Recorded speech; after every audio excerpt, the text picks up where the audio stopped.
দেখছেন বাংলা এগিয়ে। জোড়াসাঁকো বিধানসভার কেন্দ্রে তৃণমূল কংগ্রেসের প্রার্থী বিজয় উপাধ্যায়ের সমর্থনে এক জোরালো প্রচার কর্মসূচি অনুষ্ঠিত হলো। আয়োজক ছিল তৃণমূল কংগ্রেসের স্পোর্টিং সেল এবং এই কর্মসূচির আহ্বান জানান বাবুন ব্যানার্জি। শোভাযাত্রাটি শুরু হয় আমা স্ট্রিট পোস্ট অফিসের সামনে থেকে।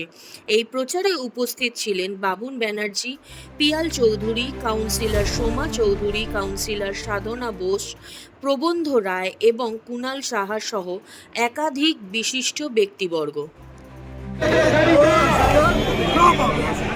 सर बीजेपी कह रही है कि हम यहाँ से बांग्लादेशियों को घुसपैठियों को भगाएंगे। कितना बांग्लादेशी निकले अभी तक? बांग्लादेशी की बात, लेकिन चुनाव आयोग ने अभी भी ये नहीं बता पाया कि एक तो कहीं आतंकवादी या एक रोहिंग्या कहीं पर उनको मिला।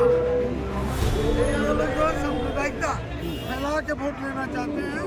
पश्चिम बंगाल की धरती सख्त मट्टी है, यहाँ सांप्रदायिकता का कोई स्थान नहीं है।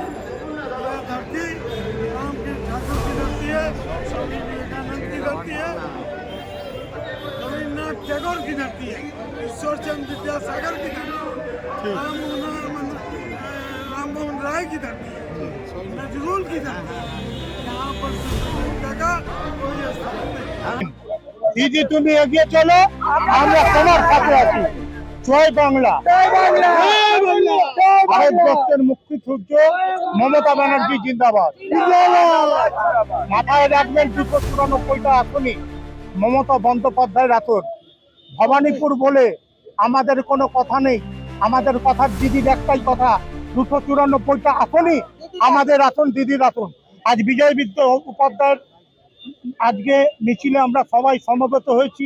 আমরা একটা জিনিস বিশ্বাস করি, মমতা বন্দ্যোপাধ্যায় সারা বাংলাকে ওখানে গেল, মরে গেল, এই সমস্ত সাথী মমতা বন্দ্যোপাধ্যায় নেতৃত্ব করেছে। আবার কেউ করেনি, বাইরে থেকে কেউ ফ্লাইট করে আসবে, এতে এখানে সুস্থির দেবে হবে না।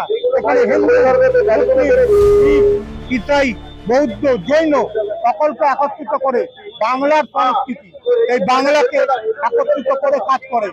এখানে বলি আমরা, মোর একই বিনতি দুটো, হিন্দু মুসলমান, আর একজন তার নয়নমণি, আর একজন তার প্রাণ।